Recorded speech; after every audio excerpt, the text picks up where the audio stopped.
विद्यार्थियों नमस्कार। जय भारत जय Hind. History by captain doctor Rajendra J Maan Singh.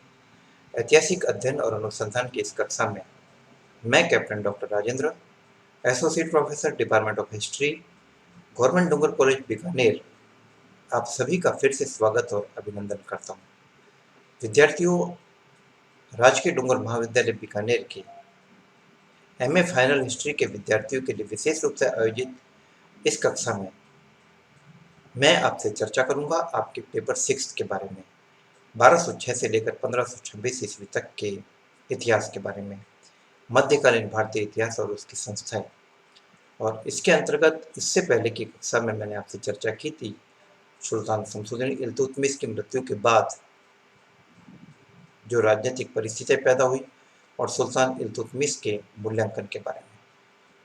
तो इससे पहले की कक्षा में मैंने आपको बताया कि किस प्रकार से इल्तुतमिश की पुत्री रजिया, जिसे कि मध्यकालीन दिल्ली सल्तनत के भारतीय इतिहास की पहली मुस्लिम महिला सुल्ताना माना जाता है, उसके शासन के बारे में आज मैं आपसे बात करूंगा।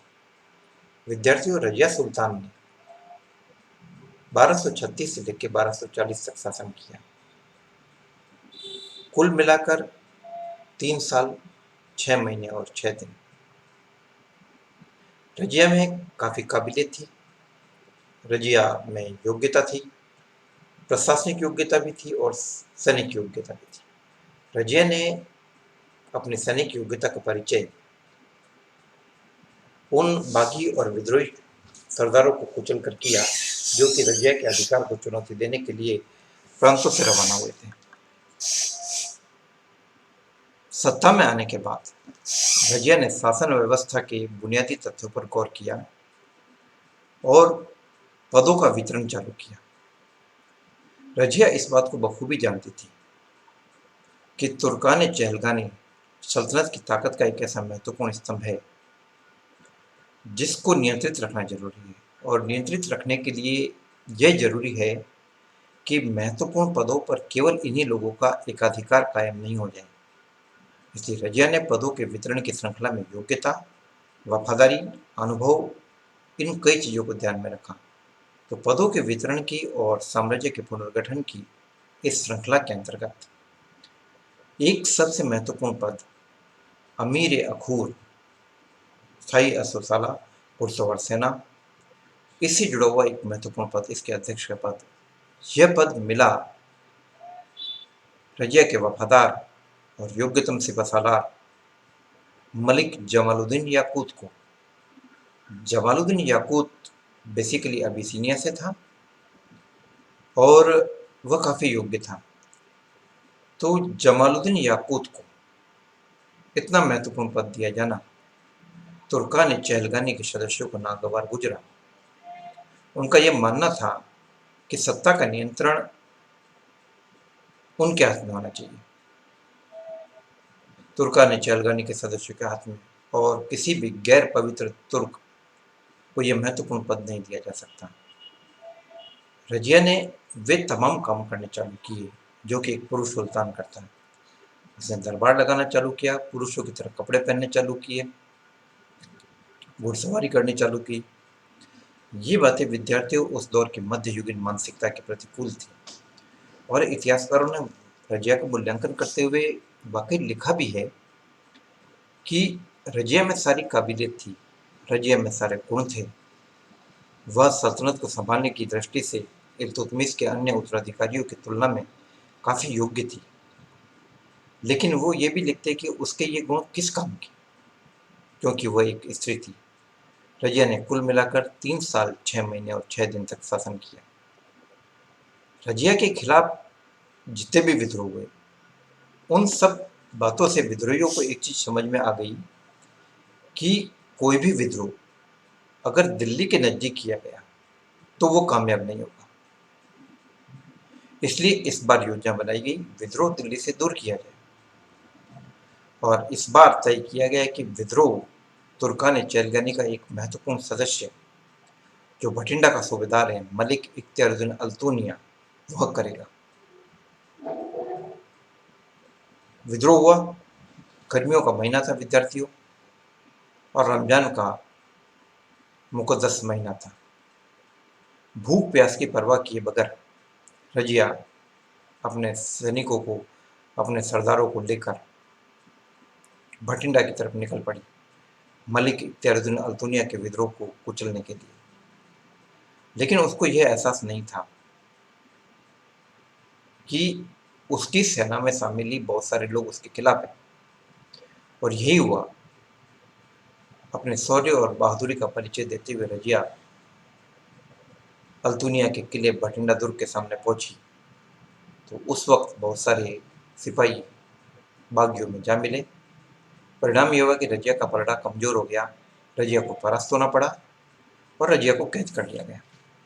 कैद करने के बाद बागियों ने, तुर्कान चहलगानी के जो सदस्य थे, बागी सरदार, उन्होंने रज़िया को भटिंडा के किले में कैद कर दिया और अल्तुनिया को वहीं रखा, उस पर नियंत्रण रखने के लिए। और बाकी सभी सरदार दिल्ली की तरफ निकल पड़े। अब एक नया मोड़ हमें देखने को मिलता है। मलिक इख्तियारुद्दीन अल्तुनिया, जिसको इस बात की उम्मीद थी और जिसने इस उम्मीद से विद्रोह किया था कि विद्रोह के बाद उसे दिल्ली का सुल्तान बनने का मौका मिलेगा, लेकिन ऐसा हुआ नहीं, क्योंकि तुर्कान चहलगानी के सदस्यों ने यह तय कर लिया था कि हम में से कोई सुल्तान नहीं बनेगा। सुल्तान केवल वही बनेगा जो इल्तुतमिश के खानदान का होगा, कठपुतली होगा, और हम यानी तुर्कान चहलगानी के सदस्य उसके माध्यम से हुकूमत चलाएंगे। तो ये कुछ बुनियादी बातें तय हुई। इससे अल्तुनिया को निराशा हुई। अल्तुनिया ने अब एक नई योजना बनाई। उसने रज़िया को जेल से रिहा किया, रज़िया के साथ निकाह किया, और वो रज़िया को लेकर, एक सेना लेकर, बाकी सरदारों के पीछे दिल्ली निकल पड़ा। लेकिन अल्तुनिया और रज़िया की संयुक्त सेना दिल्ली के इन बागी सरदारों को कुचल नहीं सकी और उन्हें परास्त होना पड़ा। और बाद में जब ये लोग कैथल के निकट विश्राम कर रहे थे, तब इनके ऊपर हमला हुआ और कुछ डाकुओं ने इनको कत्ल कर दिया। तो विद्यार्थियों, यह दर्दनाक दास्तान थी। यह एक अंत था उस सुल्ताना का जो काबिल थी, जिसमें सारे गुण थे, जो सल्तनत को बेहतरीन तरीके से चलाना चाहती थी। लेकिन मध्ययुगीन पुरुष मानसिकता स्वीकार नहीं कर सकी, एक स्त्री की हुकूमत को सहन नहीं कर सकी, एक स्त्री की प्रशासनिक योग्यता को, और दर्दनाक अंत हुआ। यदि विद्यार्थियों मानसिकता में परिवर्तन होता तो रज़िया और भी बेहतरीन तरीके से अपने प्रशासन को संभाल पाती, लेकिन ऐसा हो न सका। और इसके साथ ही एक प्रक्रिया चालू हुई जो थी तुर्कान चहलगानी के हावी होने की, जो थी एक प्रकार से शमसुद्दीन इल्तुतमिश के वंश के पतन की।